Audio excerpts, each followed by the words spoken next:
So, good morning, good afternoon, and good evening, everybody world over, wherever you are.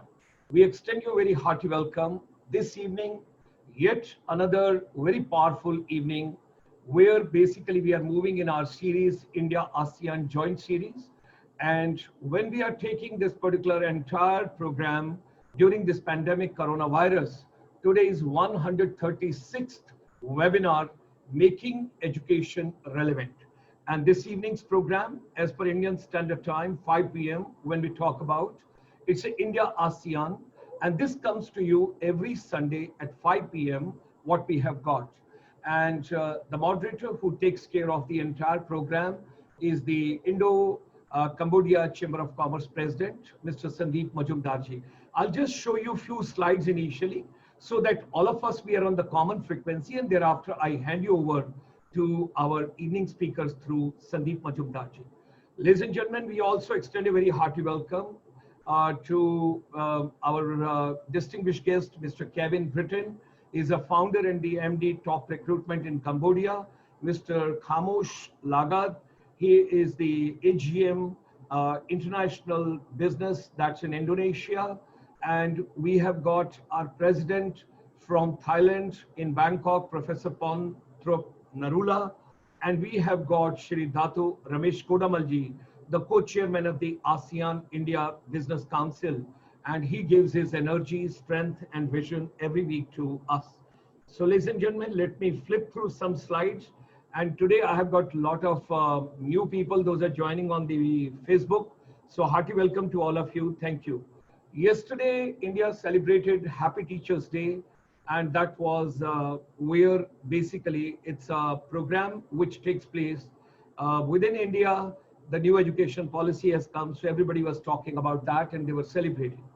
Now, our chamber since 1994, we are bringing the linkages between India and approximately 30 million non-resident Indians abroad. And the people who talk to you this evening, some of them are very prominent NRIs, non-resident Indians, or they're the natives of the respective countries. So making education relevant, how the education ecosystem is to be empowered. And during this series, we are also talking about water saving strategies, global wellness, where the health and wellness is there. And every Sunday evening, following this program, 7 p.m. Indian Standard Time, you will have another webinar on micro, small, and medium enterprise, which is a backbone of the business of the industry in any country across all the continents. And of course, this is India-ASEAN partnership, what we are talking about. During the lockdown, the thought processes are affected, business is affected, physical and mental health is affected. Main part of the universe is education is deeply affected, and education is the one which will bring the whole globe and all the continents and all the people together. So when we talk about Vasudev Kutumbakam, that means one world, one love, one family, all of us together. Water saving strategies, I'm grateful to Mr. Sandeep Majumdar. He brought the gentleman from Singapore last week, and it was wonderful deliberations where they discussed about what are the innovative policies and strategies and plans, what all is happening in Singapore, and then he gave example of many other places also. I'm grateful to him. And besides that, of course, he discussed about the financial management, somebody from Cambodia. So, ladies and gentlemen, let's move ahead. Monday to Sunday. Yes, you have rightly heard. It's not Monday to Friday. It's Monday to Sunday. And today is Sunday. Sunday got to be more vibrant. Sunday got to be more productive. Sunday, we have got more programs coming up, and packaging is more. So making education relevant, we talk about. And over here, whether school or colleges or universities or skills or competencies or vocationals, whatever we talk about. So from morning 9 till evening 9 o'clock, that is 12 hours, ICSI is doing a hand holding world over in the different countries and the different continents, wherever the people are. Now, Friday evening, every Friday, Monday, Tuesday, Wednesday, Thursday, we go purely on making education relevant. Friday evening, we talk about 500 million plus people. That is Buddha's philosophy and Buddha's teachings, relevance in today's education. That is every Friday evening. This is something remarkable which we started on India's Teacher Day yesterday. Swami Vivekananda's teaching for education and youth empowerment. And I'm so grateful to Mr. Sudeep Majumdar in India, who basically, as an advisor, took on this entire responsibility, and he brought the keynote speaker yesterday. It was an amazing, because thousands and thousands of teachers yesterday on India's Teacher Day, they joined for this program, and they were so happy. So this program would be coming now on Swami Vivekananda's teaching for education and youth empowerment every Saturday at 5:30 p.m. Saturday evening, we got Ayurveda for Global Wellness, where we talk about your health, wellness, yoga, meditation, naturopathy, nutrition, organic eating, farming, positive thoughts, whatsoever is there. Sunday morning, we start Vidya Se Adhyatam Vidya Ki Aur. That means an integrative series of Srimad Bhagavad Gita and 10 principal Upanishads. I'm proud to say, ladies and gentlemen, that Professor Satyendra Dhiman, the recipient of the Best Management Teacher Award of America, he delivers this particular program every Sunday, 9:30 to 11 a.m. Indian Standard Time. What a remarkable, and you will be happy to know that AICT, All India Council for Technical Education, UGC, University Grant Commission, AIU, NCERT, NIPA, National Education Transformation, whatever is coming on the new education policy, the complete confluence and permutation combination, how the Gita is directly related to today's teachings, particularly management teaching, engineering teaching, or when you say value-based ancient heritage education. After this program, what you are witnessing at this point of time, where you are joining, and as I always wonder, and I always try to learn from each one of you, that people feel very shy to come in the webinar directly. They want to come in watch party, they want to come on Facebook, they want to come on ICSI page, they want to come on a chamber page, they want to come on Dr. Gulshan Sharma's page and open all the watch parties. I do not know, as lifelong learning is the philosophy which I want to follow, and there is no shyness, nobody should feel about it, irrespective of our age, place, sex, gender, country, continent, it doesn't make a difference. We are students till the last breath on this planet. So this evening, micro, small and medium enterprise, you will have the former CMD of the Ministry of Micro, Small and Medium Enterprise, and today the new ministry which has been formed by the Honorable Prime Minister of India, Ministry of Skill Development and Entrepreneurship, the CEO, who is the final head for skilling for entrepreneurship in India, is also coming this evening, and you will have the director of the AICT, All India Council of Technical Education also. Now, ladies and gentlemen, the entire world has to get back to the basics. B2B now should not be named or termed at least till December 2021. That's what I was watching the economic, the economist, the complete research from their side, which I just witnessed this morning. The whole world is going to have the economic setback, and it's going to have a couple of challenges in the times to come. So start growing your own vegetable, eat your own nutrition food, and for that matter, if you do organic plantation in your own residence, nothing like that, and that's what we are telling everybody. So your basic food at home, in your kitchen garden, rooftop, wherever it's possible. I'm growing vegetables for next 1 month, nutrition, complete organic at my own residence. Every inch of my residence I've utilized for that. Second part is, you got to remain positive. That is very important, because like in India now, the cases are rising. We have come to the third position, and over there when you talk about it, it's quite worrying, because as the cases will increase, by the time the herd community and all that gets developed, I do not know up to what time it will go.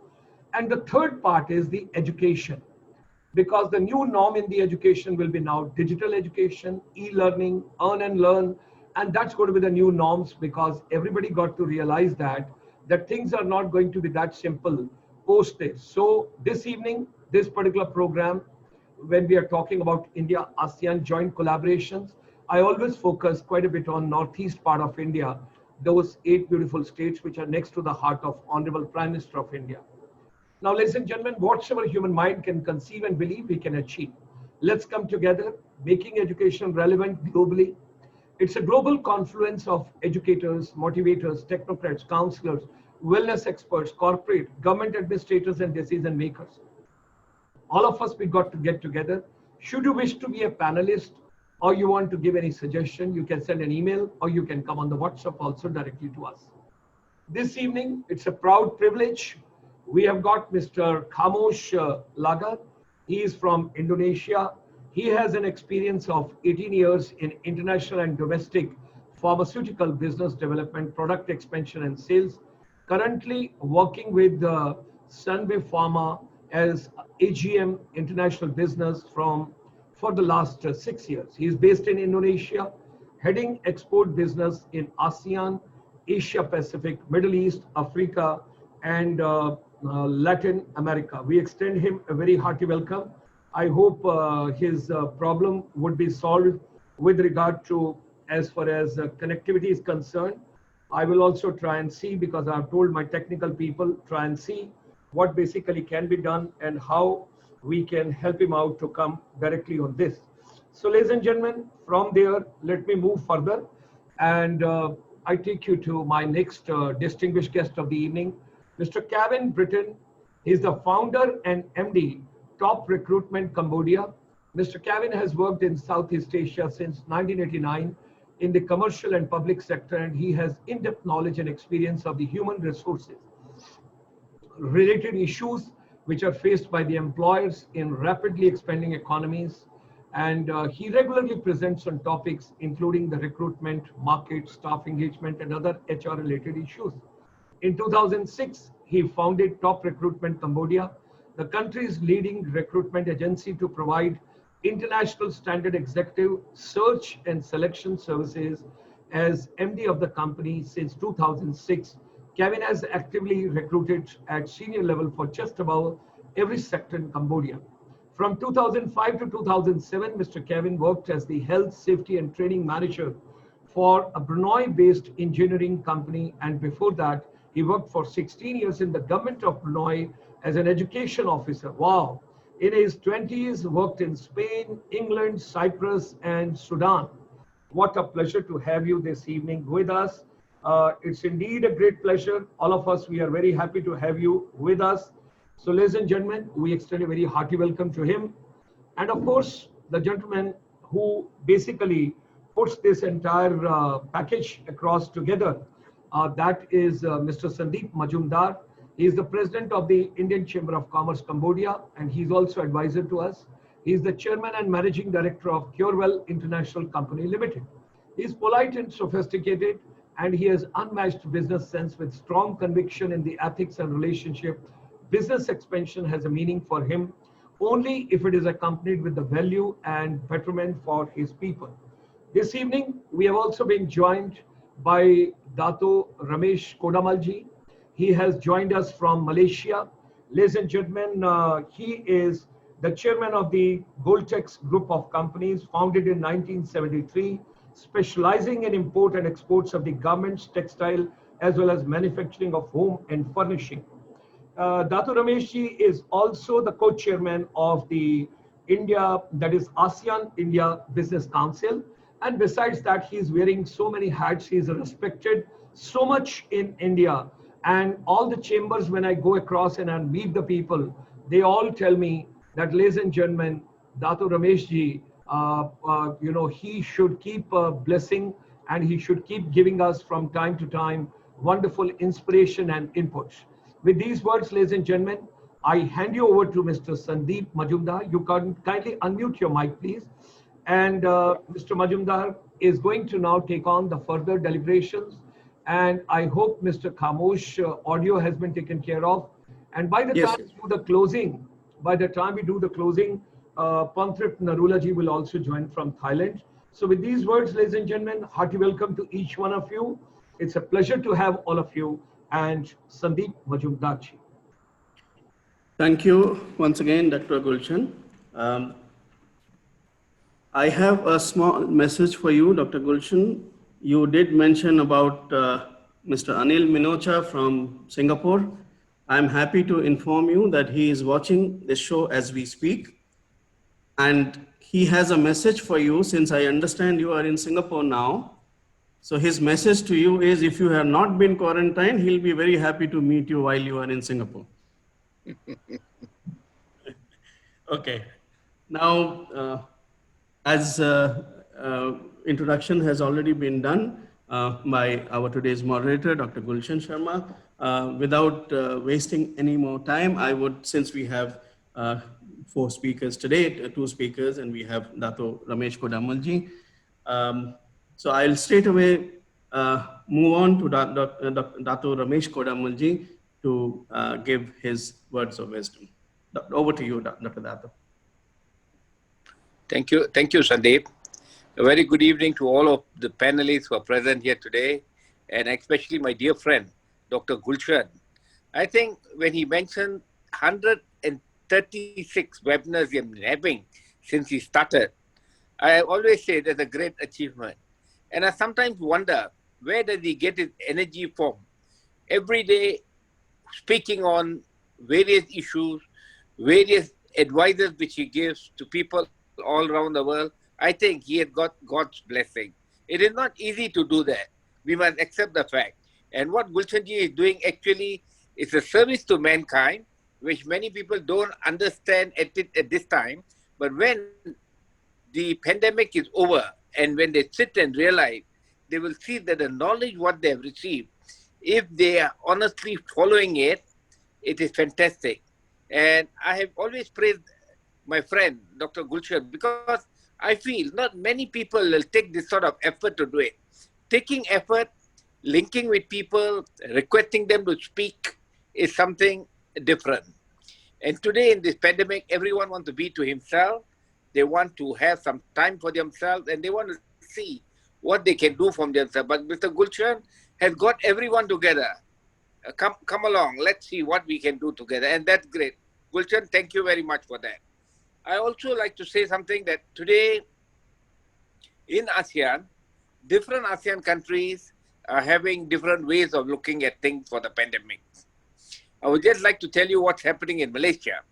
In Malaysia, there is a lockdown.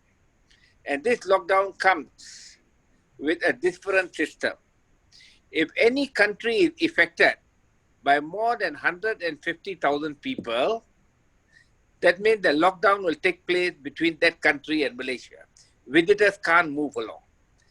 And once you move out of Malaysia, if you're a resident here, or permanent resident here, or you're having a work permit, if you go back to India, you think you can't come back. So it's a lockdown. So it's quite technical here. So we must be very careful. There will be restriction. And we have included countries like India, Indonesia, Philippines, US, UK, Brazil, EU. So all this will have effect in the coming days for tourism, for businesses. And I think we all have to be very careful now and check ourselves where we are allowed to go, where we are not allowed to go. I think ASEAN is going to take a stand not to open its borders that fast. They'll be very careful about it. Might be what will happen in ASEAN is they will open internal borders for ASEAN. But to open for the world, I think it's going to take some time and there'll be some thinking. Philippines has got a huge number, Indonesia has got a huge number. So Singapore is just settling down with certain things. Malaysia, even though the numbers are low, they feel that if they open up the borders, we could be affected. So if that is the attitude of one ASEAN country, I think the other ASEAN countries might take the lead.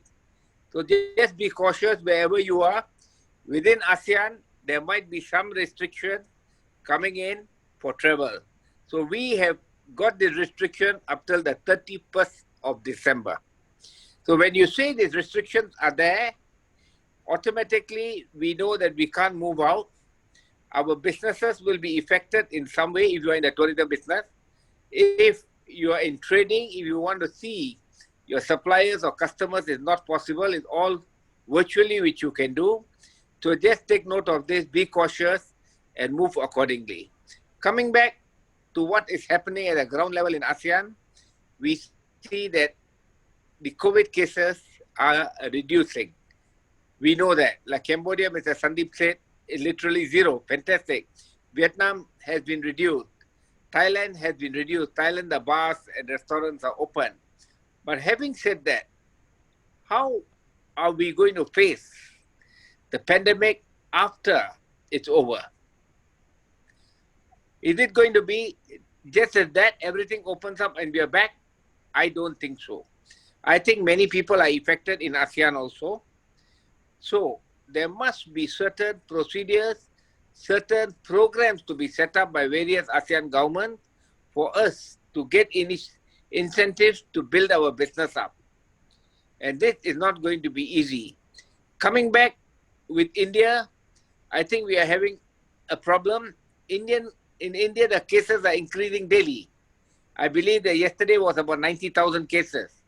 And if you hear this sort of cases, it becomes very alarming for the other countries. So they'll be very cautious on what we can do.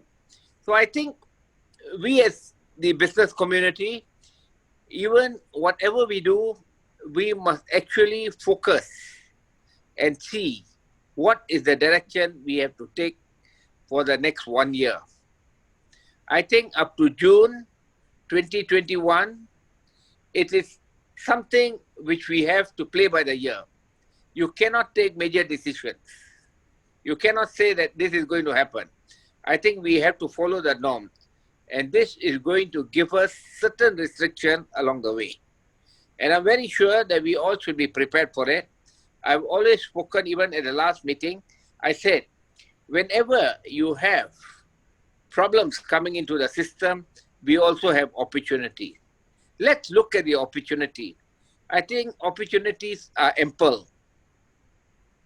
We should not be afraid of problems because problems are there to be solved. It is not that today we have a problem and it's just that. In Malaysia, for example, shops which were selling Indian goods used to have less business because many people will travel to India and buy. Today, those retail shops are doing very good business because people cannot go to India and buy goods. Their stocks are all finishing. So, goldsmiths don't travel overseas to buy jewelry, they buy local jewelry. Gold prices have gone up.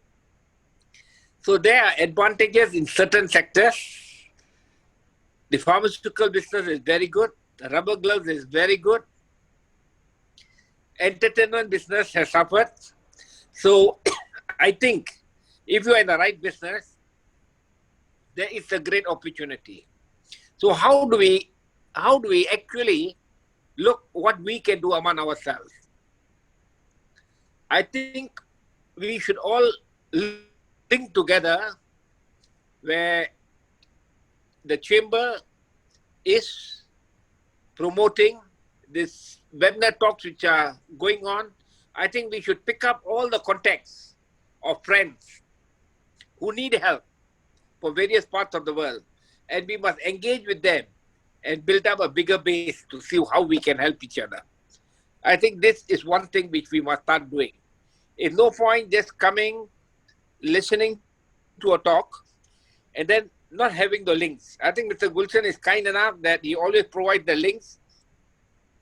Let's tap on that. Let's tap on that to see what we can help each other. Everyone now needs certain help. And I personally strongly feel that there are three sectors which we can strongly look into. One is the health sector, where you are talking of health equipment and pharmaceutical. India is very strong in pharmaceutical products. And ASEAN is very strong in health equipment. Health equipment is booming now around the world. If you are talking of thermometer, checking blood pressure, checking equipment and other equipment, ASEAN is producing ample. Singapore, Malaysia, Indonesia, Thailand are already manufacturing this.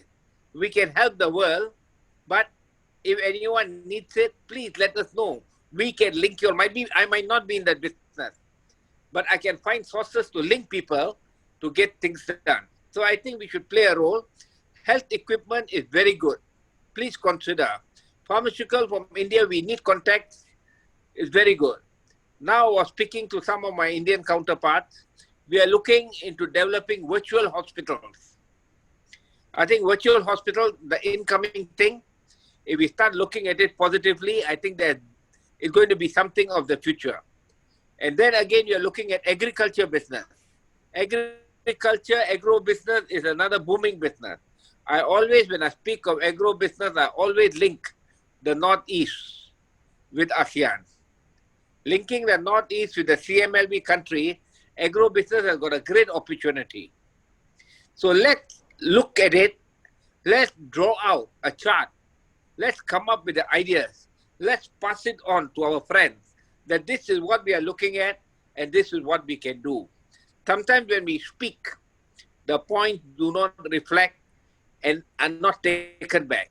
Let's all chat out at every talk when we have on ASEAN India, what are the possibilities of improving ourselves with ASEAN and India? There's definitely opportunity, but it is no point not putting it on paper. And Gulshanji's education policy, I think, is fantastic. Education is the key thing. Whenever you have a calamity like this, like a pandemic, the lower income group gets affected. And many parents get affected and they forget about their children's education. I think we must come out with a formula to see that this does not happen. With Mr. Gulshanji always says that we should look into the education sector. I think he's very right. Because when the poverty level increases, the education level drops. So we must find and advocate ways and means how the students who are left behind do not get into problem. This is something we must take care of. So we have come to education, we have come to the agro-based product, we have also come to medical equipment. I think these are the areas, let's focus. When we come back next week, I hope we can draw out a chart. I think Gulshanji might help us telling what are the real areas we should focus between ASEAN and India. We will also give the input. Might be from the Indian side, we can have some input and pass this input to all our listeners, because our listeners need information. They need to act upon information. It is no point having information and not acting upon it. So we should guide them, because in this pandemic time, they too need guidance. And this is the real platform where we can use to guide everyone. I think this is what I have to say for today. Till we meet again next week. Sandeep, thank you very much for giving me the opportunity. I'd like to thank Gulshanji and the speakers who are on this panel. Let's all work together for a common cause. Common cause is to move forward during this pandemic, because let's not be afraid. It's happening with everyone. It's happening to India, it's happening to US, it's happening to Europe, it's happening to Asia. So let's not be afraid of this pandemic. Let's be very positive, because outcome will be definitely positive. I don't think human race does not have the strength to fight it. I think human race, with the help of God, we can overcome anything in life. So let's take this a challenge which we'll overcome. Thank you, sir. Thank you, Dr. Ramesh Kodamalji. And rightfully said that when Dr. Gulshan asked me to arrange speakers from Southeast Asia, just to arrange speakers and do the introduction itself takes a lot of thinking what to say, how to say. But he is conducting events after events, different types of events every day. Yesterday, I saw the one which they have started on Swami Vivekanand, and beautifully done. You are right. It takes immense capabilities and courage to carve this side of a program, which he is doing. So thanks to Dr. Gulshanji again. Now I would request Mr. Kevin Britten to be our next speaker of the evening.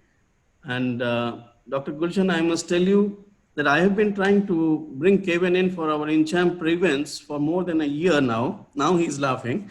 Thanks to you that I could get him in ICSI program in India, ASEAN, and I hope to get him very soon in our domestic events in in-champ. So there is a saying, the nearer to church, you are farther from God. So that's what is happening with Kevin and myself. Over to you, Kevin. Yes. Okay, thank you. Thank you very much, Mr. Sandeep. First of all, I'd like to thank the International Chamber for Service Industry for giving me the chance to talk to you all this evening. This evening, I'm going to talk about four things. Firstly, I'm going to talk about my company and how it fits into the economy of Cambodia. Then I'm going to talk generally about the Cambodian economy and how it's been impacted by COVID. Then I'm going to talk about the current condition of the recruitment and labor market in Cambodia. And finally, I'm going to finish off talking about the recovery from COVID and getting past the impact of what's happened this year. So I'll begin with talking about top recruitment.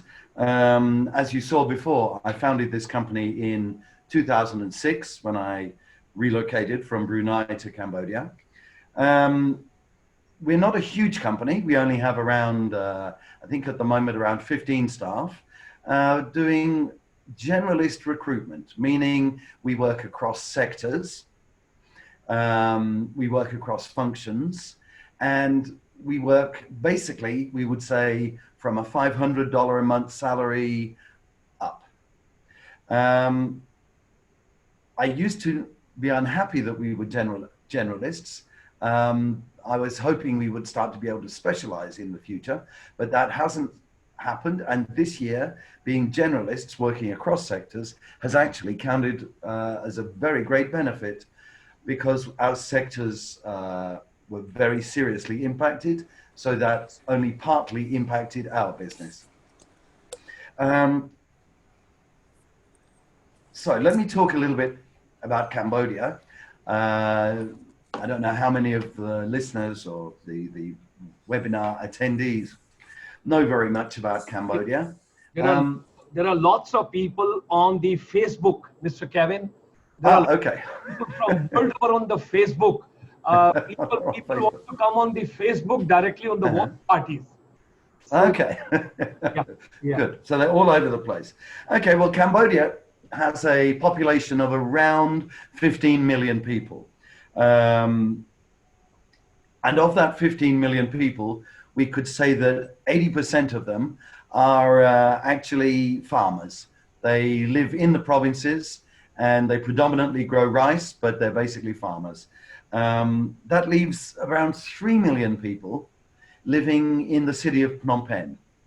The second city of Battambang is much, much smaller. It has under 500,000 people. So the economy is dominated by Phnom Penh. Its population is, as I said, 3 million people. To give you another way of looking at Cambodia, Cambodia has 9 million Facebook users. However, it only has 300,000 LinkedIn users. So that gives you an idea of what we would call the professional class in the country, and they're the people that we work with. Although Cambodia's exports would be listed as clothing, timber, rubber, rice, fish, tobacco, footwear, in reality, 75% of Cambodia's exports fall under the bracket of garment, footwear, and travel goods, meaning bags.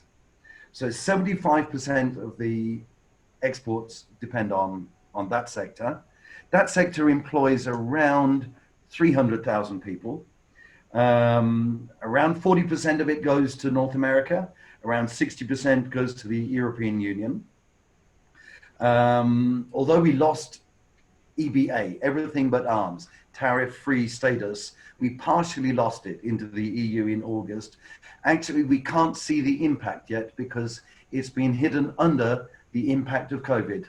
So the EU remains an important export market. Saying that, 2016 to 2019, China invested around $8 billion in Cambodia. Although you can see behind me, out of my window, there's a development boom going on in Phnom Penh and in other areas. Most of that investment has gone into real estate. It's an exciting economy for the Chinese because A, we're a dollarized economy, but B, we have free currency exchange with the world. So we have free exchange, we have free trade. Business regulation is carried out very, very lightly. So it's inviting for outsiders. So the Chinese have moved in large numbers. They've particularly developed the gaming and hospitality sectors. But to be quite frank, the investment has had very, very little impact on the real Cambodian economy because apart from inflating land prices and property prices, they haven't actually invested in companies which are trading with Cambodians. So that's kind of a snapshot of Cambodia as it is now. In terms of a Cambodian recruitment and labor market snapshot, this year the minimum wage in Cambodia is $190 per month, meaning that is the minimum wage you are allowed to pay for a 48-hour working week. It is only legally applied to the garment footwear sector, but because it exists in that sector, it actually impacts all sectors. So an effect of this is basically anywhere in Phnom Penh, it's very hard to hire anyone on less than $190 per month, no matter what sector they're in. On the other hand, if we would talk about the starting salary of a fresh university graduate with little or no experience, that we would be talking about is starts at the $300 bar. We would look at $500 to $1,000 as the salary range that most office staff, most people in offices in the city are probably in that range, with a junior manager starting around $800 per month. Obviously, it rises rapidly above that. Senior managers, we would say, are on $3,000 and above. And my company actually places very senior, well-experienced managers on $8,000 or $10,000 per month. But these are guys who are specialists in their sector and have a lot of experience. We look on the market as having cool areas and hot areas. And in such a tiny market, those hot areas can become very, very hot, and the cool areas can be very, very flat. A cool area of the market I would identify as unskilled blue-collared labor, semi-skilled labor, except for the construction industry. Their wages have been rising quite rapidly. Back office staff, admin staff, account staff, non-English speaking hospitality and service industry. They're the staff for whom employers are still pretty much in control of the salary levels. There's very little competition. There's a good pool of people in those areas. Hot areas I would identify as being anything where you are going to put engineering in a job title. Any kind of engineering. We have an issue in that technical and vocational training has shortages. Is that okay? Anything engineering related, let me keep going. Anything IT related. IT posts have become, particularly looking for skilled developers, those posts are attracting much greater salaries now. Any position which requires Chinese speaking, we would describe that as a hot part of the market. And as in any market, I think there's a shortage of strong leaders and particularly strong sales leaders. So we would define that as another hot part of the Cambodian labor market. Moving on to recovery from COVID. Well, our borders have been closed since March to people, not to goods. The airport has had testing and quarantining in place since March. As Mr. Sandeep mentioned before, we've had only around 230 something cases, no deaths. All of those cases were caught at the airport through the testing and quarantine system, which seems to be working very effectively. We've had no community transmission, is basically. The impact on the market, both for recruitment and for the economy generally, has been in March. We had a lot of businesses contract. A lot of businesses sent their staff home to work. Although we've been growing at 7%, our figures are, we've been growing at 7% every year since 2000. This year we are predicted to shrink by 1%, which is a lot better than many of the countries around. But for Cambodia, that's quite a big change in something that has become normal for the past 20 years. The biggest impacts, of course, have been on two very important sectors. Tourism, obviously there are no tourist visas like every country in this region. Tourism here dropped to pretty much zero, and 90% of tourist related businesses are either suspended or have actually closed. And obviously our export garment industry has been massively impacted by the cancellation of orders. That's something which every other country which is in this same sector has also experienced. So we've looked at mass layoffs. Of the 300,000 people, I think something like half of them have had their jobs suspended and are getting support from the government.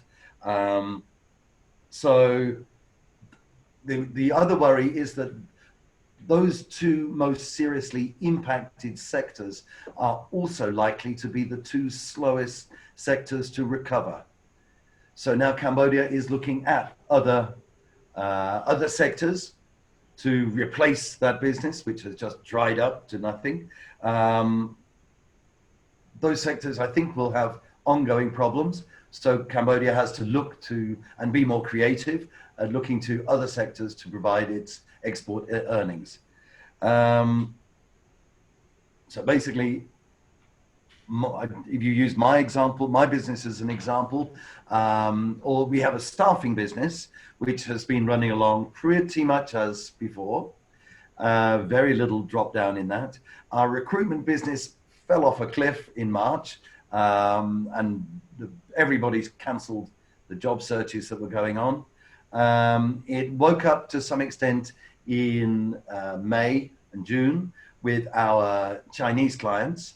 So mainland Chinese, Taiwanese and Hong Kong companies started to get their Cambodia activities hiring again at that time. At this point, we're now in September, I think we're back to about 75% of what we should be running at in a normal year in this month. So if I'm a bellwether for the economy, because I work in every sector, that's the way the commercial sector at the moment is looking from my perspective. Okay, thanks, Mr. Sandeep. Thank you, Mr. Kevin.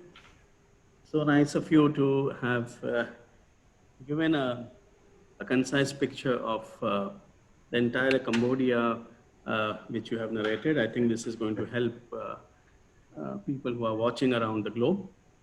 And I'm sure people who are watching, who are interested to come over to Cambodia and try out their new venture here, or would like to settle down, they know where to go for you. They know the Top Recruitment, the name itself is Top Recruitment Agency.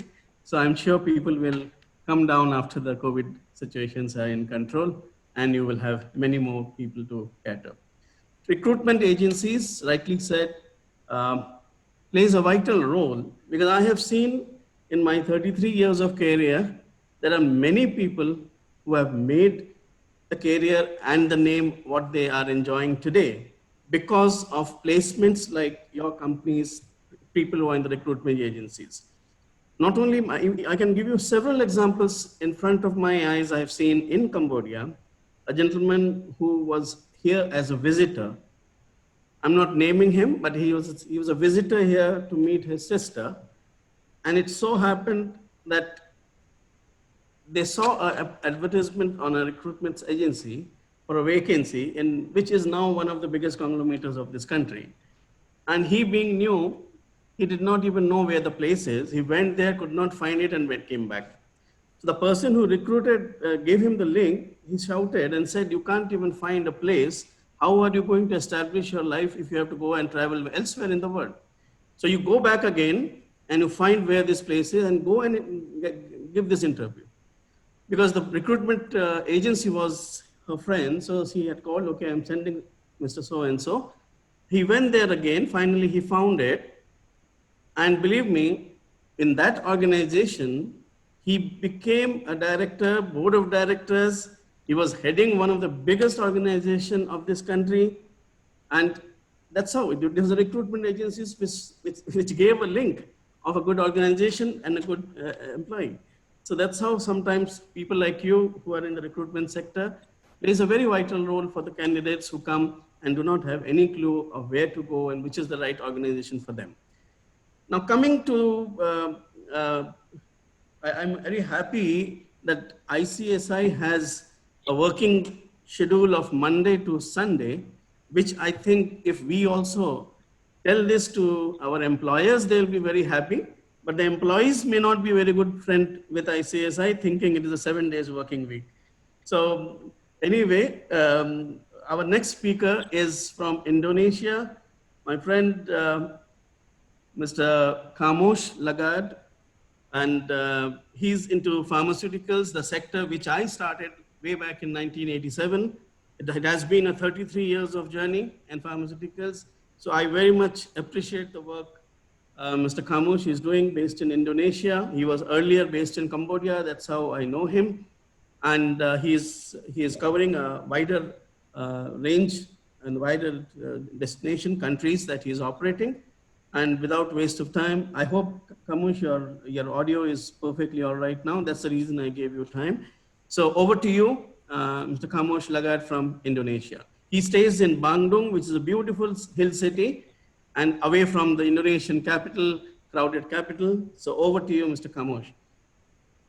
Thank you, Mr. Sandeep and Dr. Gulshan ji for my introduction.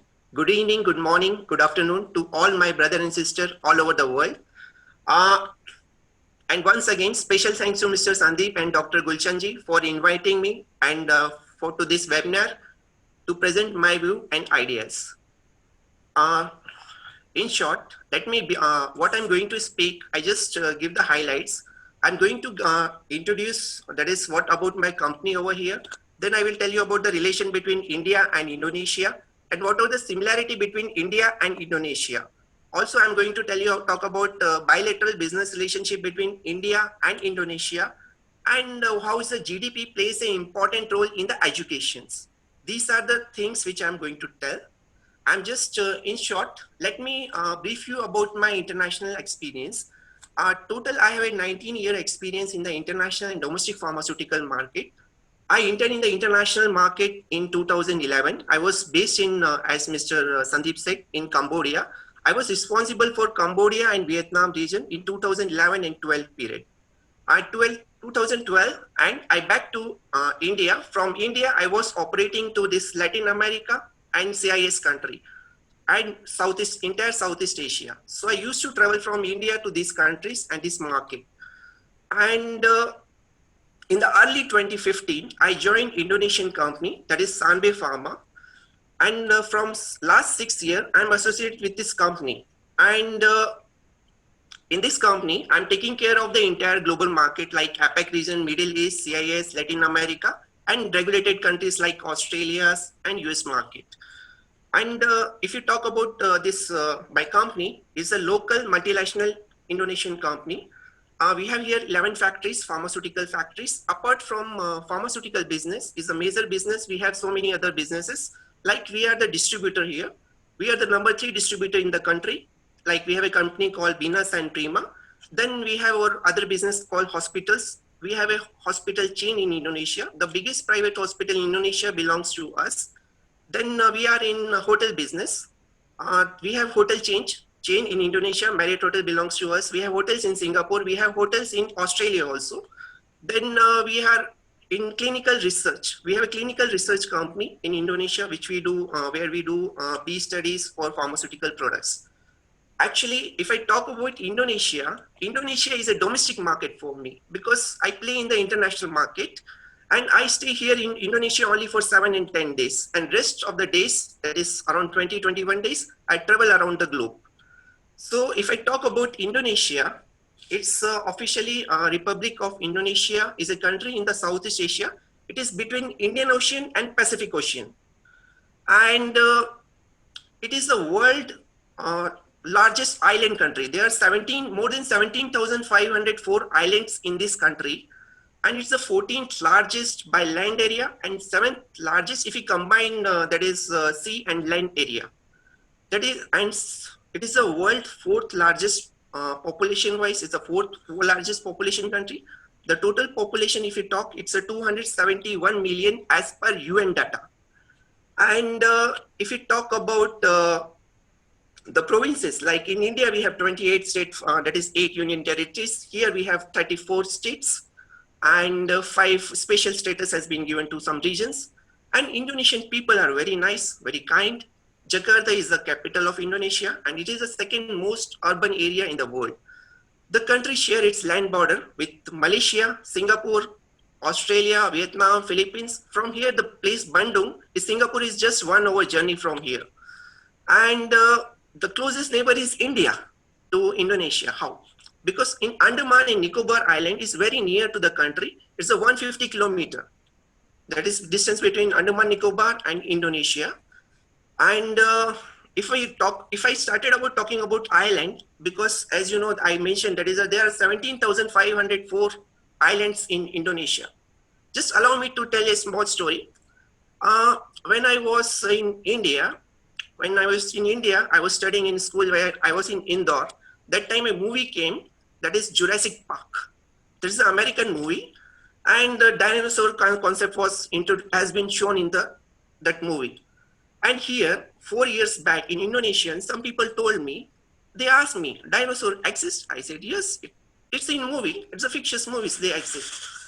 They said, in Indonesia, dinosaurs really exist. Then after coming to know, in 1910, a Dutch pilot who is on the way to Australia, and his plane got crashed and he landed to the Komodo Island. Komodo Island is because then he somehow come back to Java Island, and he informed their officials that I have seen dragons, they are eating animals, buffaloes, deers, and they are putting fire. People got surprised what he's talking. He's talking something strange. Then he's on the higher official grade. Then the Dutch government has sent a military team to investigate the matter. 2 dragons were shot and halted back to Java, where researchers identify it's a real dragon. The island name is Komodo Island. It is a UNESCO World Heritage Site in Indonesia.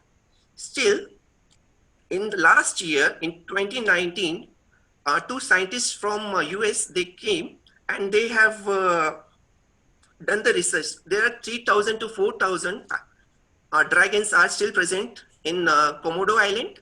And there is one island near to Malaysia that is called Renko Island. So people are coming from Australia, Malaysia, US. Almost 100,000 tourists are coming to see this dragon. I talk about the tourism. India, if you talk about India, Indians have a strong root in connection with Indonesia. If you talk about Indonesia, they say, oh, Bali. So Bali, mostly Bali Yatra is famous actually. From most of the Odisha state is connected with Bali. So every year from tourists from Odisha, they come, and every part of the India, they come to Bali. And same way, here in Bandung, the climate is very nice. Throughout the whole year, 19 to 21 year, is the climate is in Bandung. And mostly, Dutch were the foremost European people, the power, which ruled in Indonesia for 350 years. And if I talk about India and Indonesia similarity, like in India, we have rupees. Here we have rupiah, that is Indonesian rupiah. And names are in Indonesia is same as in India. We have in my team, I have Devi, Gori, Monica, Rupa. The names are similar to the Indonesian, that is in India. Second thing, Independence Day is the same. We celebrated in India 15th August. Here also the same month we celebrated after 2 days of Indians. Then Bhasha. Bhasha, if I say not Hindi Bhasha, it's a Bhasha is a language in Indonesia. Then in India we say Bhumi. Here also we say Bhumi. Bhumi is the earth.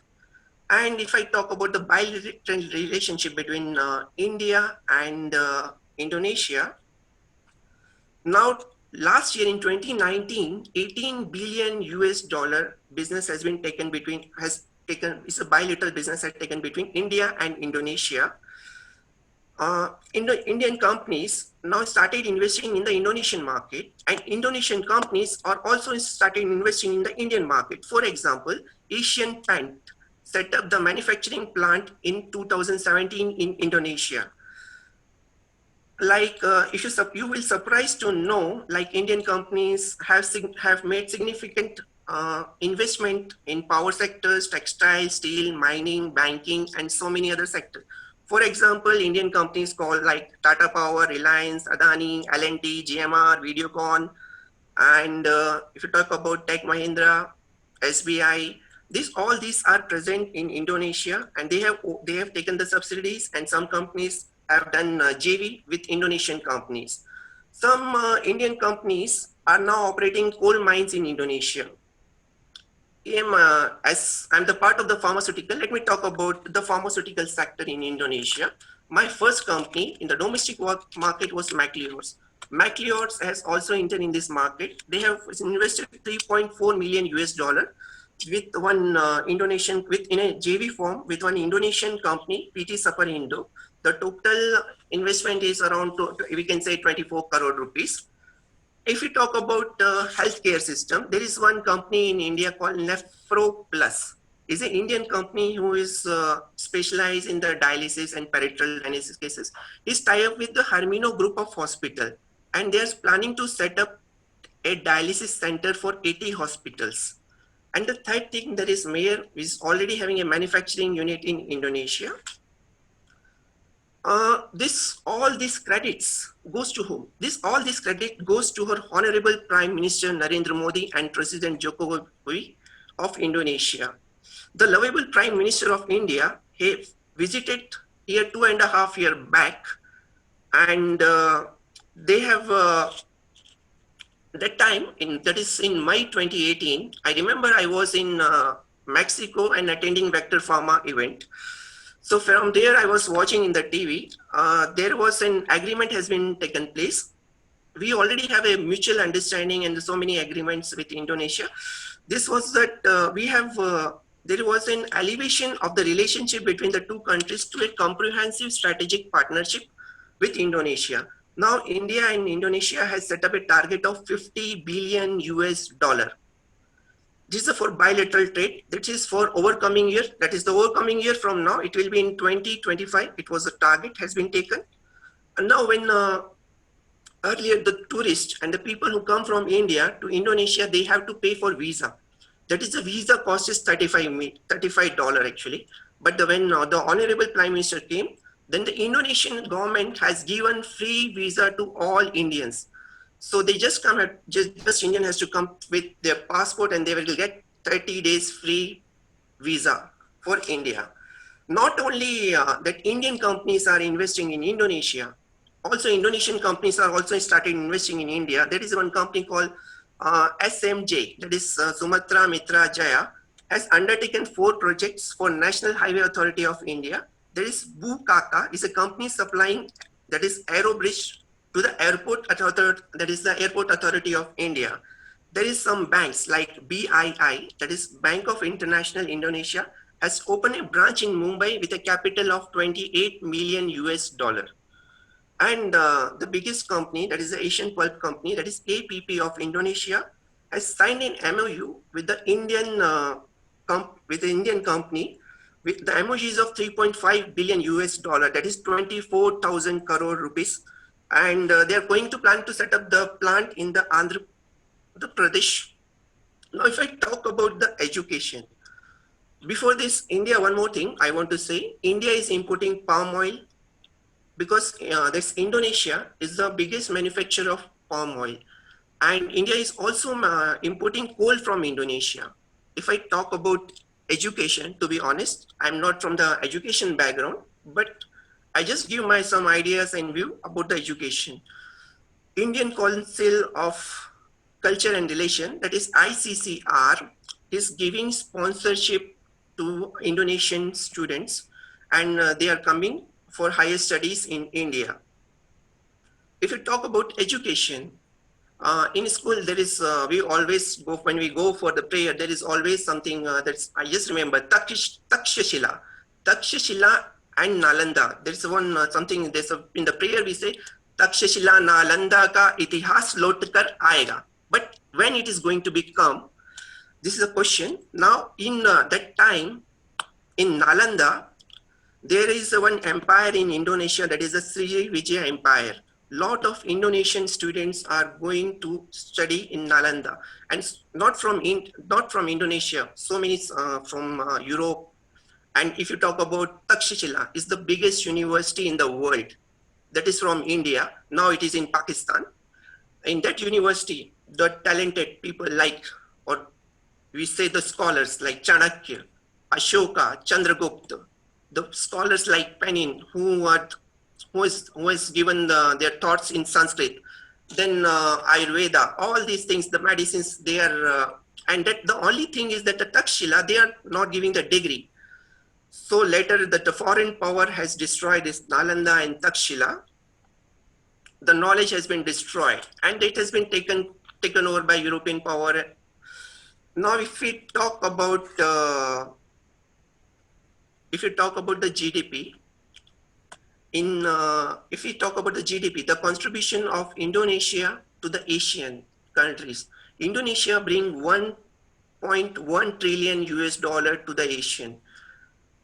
After Indonesia is a Thailand, which contribute around 516 billion US dollar to the GDP of the Asian countries. If we combine the entire Asian countries' GDP, that is the nominal GDP, it is around 3.15 trillion US dollar. And the alone GDP of India is 3.22 trillion US dollar. However, if we talk about the education sector, Indian government is from GDP, they are investing 3% to the education. And if you talk about the entire Asian, they are investing around 2.2%. If you talk about the total India and the entire Asian, they are investing around 2.1% of the GDP. If you talk mostly from Indonesia and India and some Asian countries, students are going to study in European countries. They're going to Oxford, they're going to US. So why they are going actually? Because earlier Asia, that is Asia is the hub for the education. In order to tackle this situation, in order to put everything in nutshell, ASEAN and India have to invest more amount, that is 10% amount from their GDP to the education, because key for the future is education. Thank you. Akuncharan, terima kasih. Muchas gracias. Dhanyawad. Thank you, Mr. Khamosh Lagad. I think you have given a very descriptive picture of Indonesia trade, bilateral trade between Indonesia and India. So I think these figures are quite helpful for people who have interest in that. And rightfully said, in Indonesia, I remember having visited, my first visit was 1997. And since then, Indonesia happens to be one of the major countries in ASEAN, of course, population-wise, business-wise. So it will play, and it has been playing a vital role in ASEAN. You're also very correct in saying that a lot of in Hindu word, these were all territories of India at one time. So Indian scripts, Indian thing is always there when we see their script. Even it is the same thing in Thailand. If you see, they speak Ratha.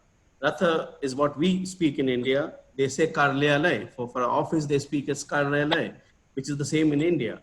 And even the airport, if you say, it's a Swarna Bhumi, which is again taken from India. These were all words. Professor Narula is there. He will probably know many more words which has similarities and has originated from India.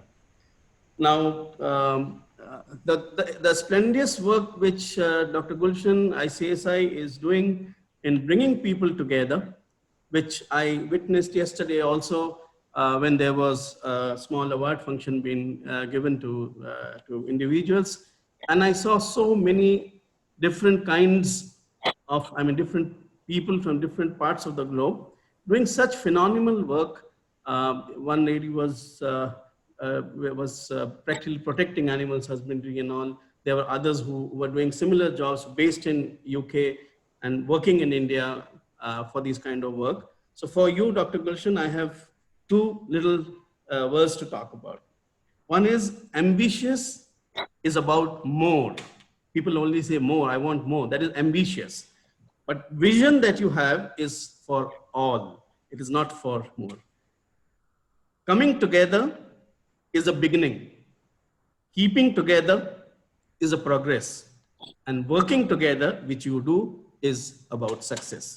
So keep the good work on, and we look forward to hear from you in many other episodes as we move forward. Now we are delighted to have ICSI President, Professor Narula from Thailand, who is here.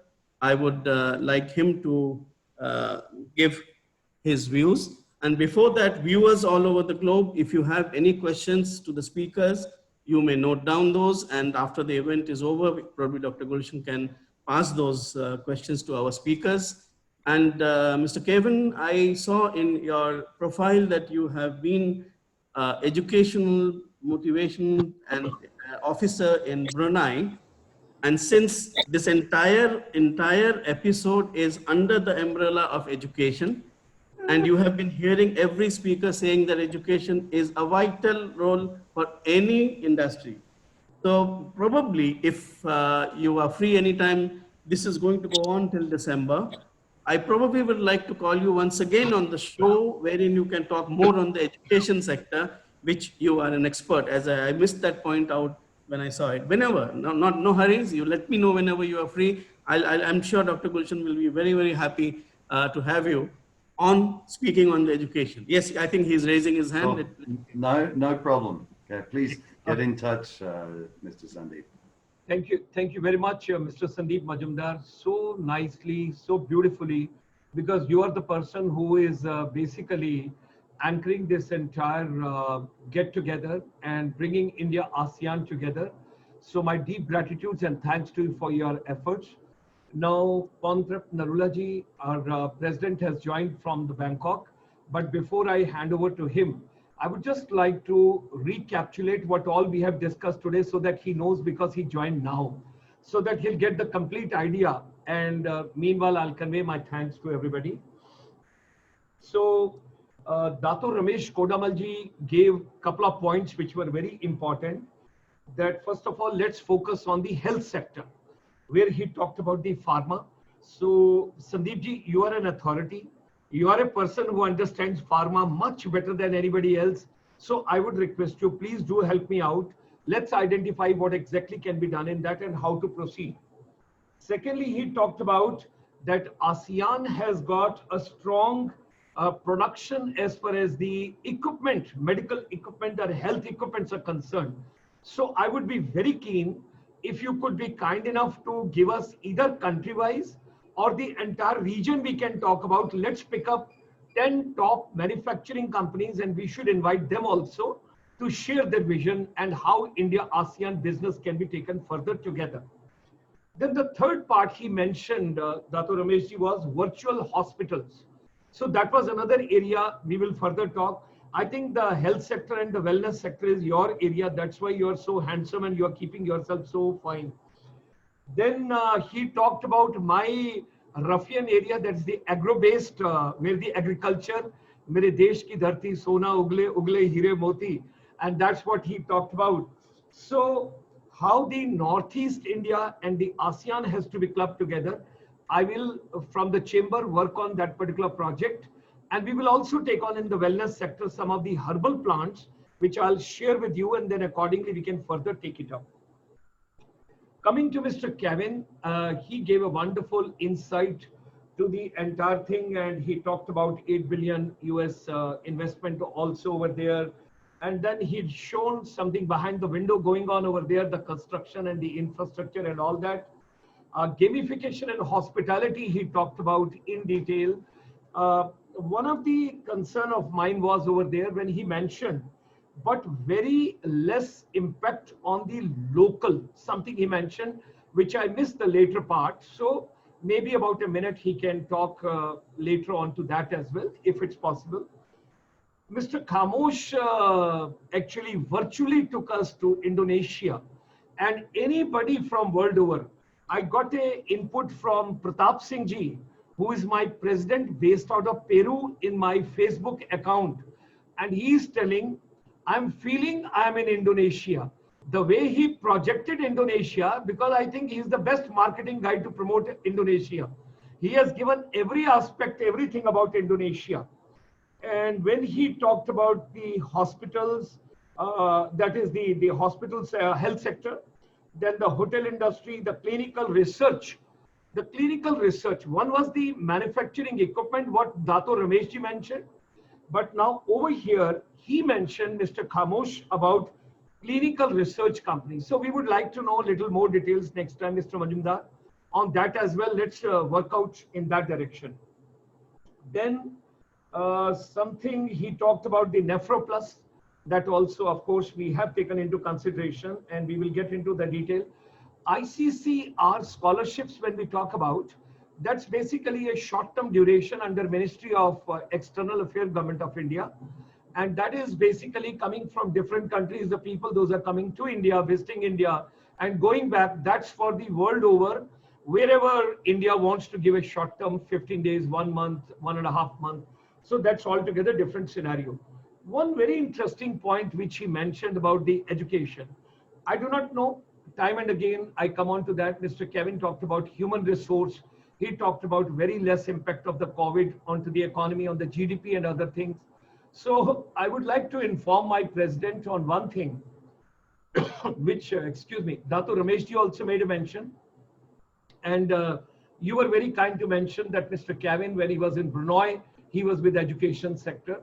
And Mr. Khamosh in detail, when he talked about, let me share with you all the study which we are gathering from various sources.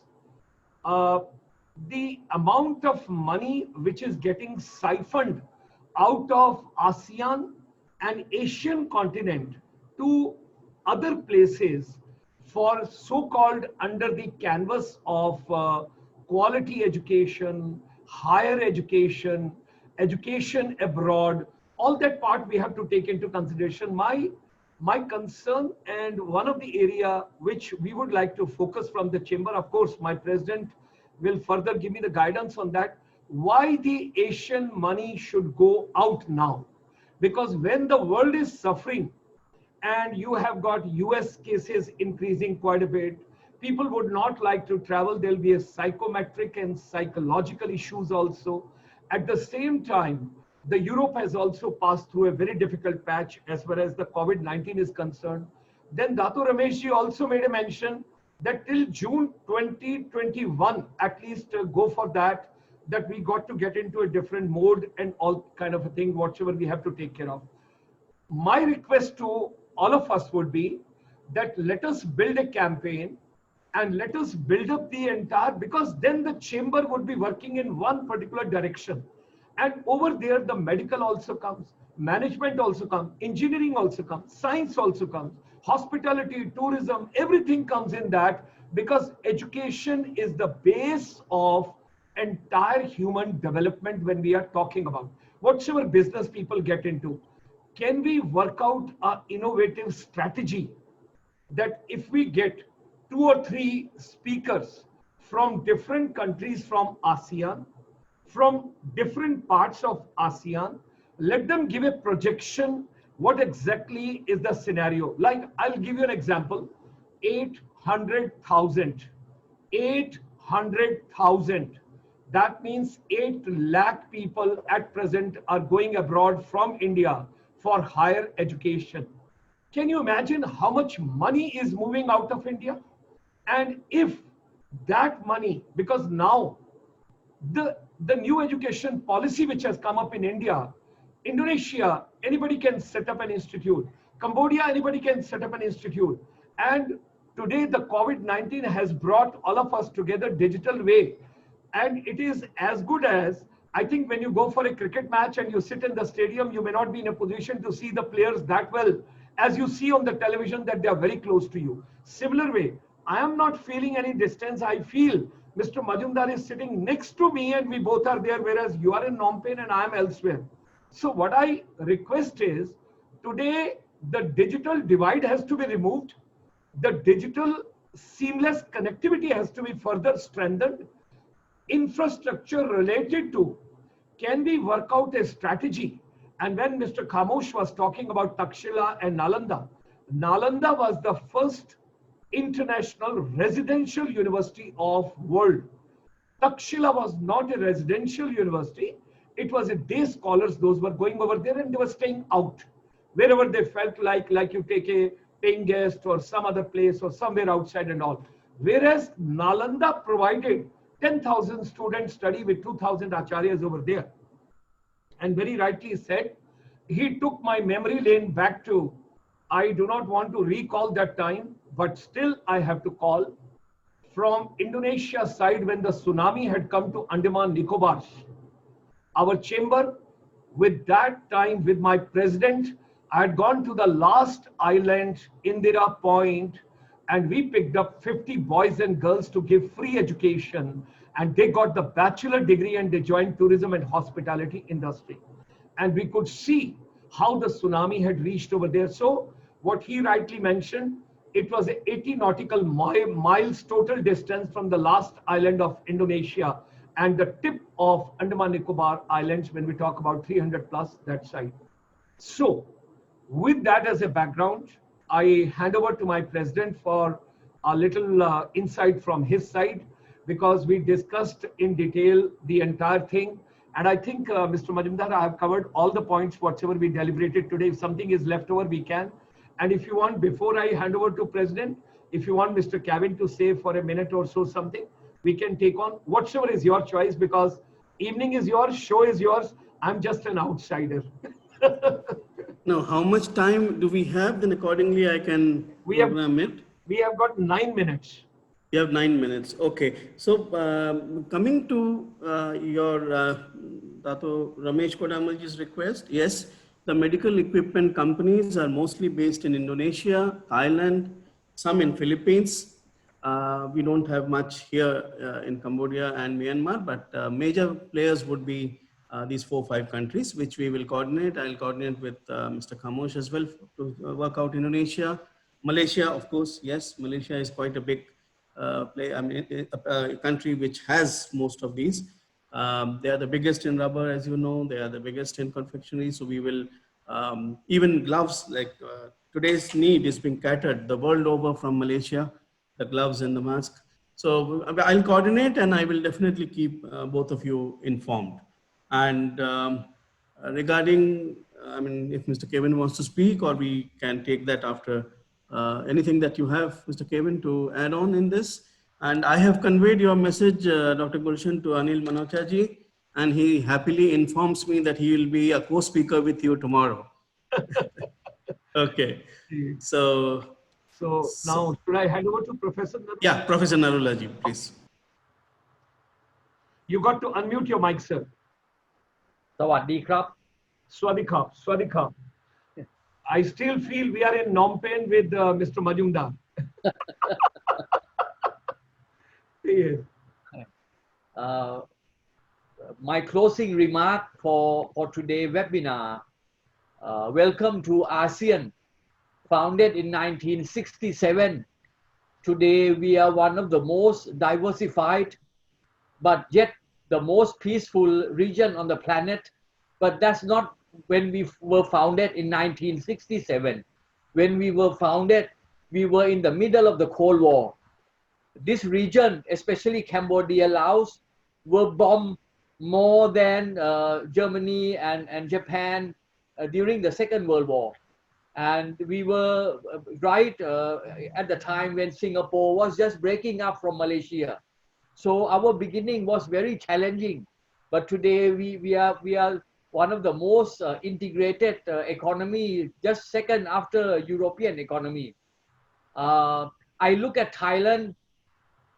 I believe Thailand will break all record next year because this year we handle COVID-19 very well, and the whole world now looking forward to Thailand.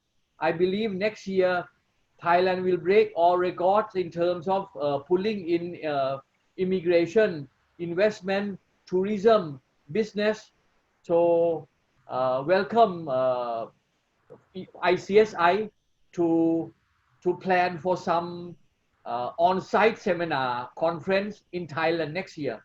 I will be very happy to join in with my good friend Dr. Gulshan Sharma to host ICSI seminar. Let's plan for a major seminar sometime next year. Thank you very much. สวัสดีครับ Thank you very much.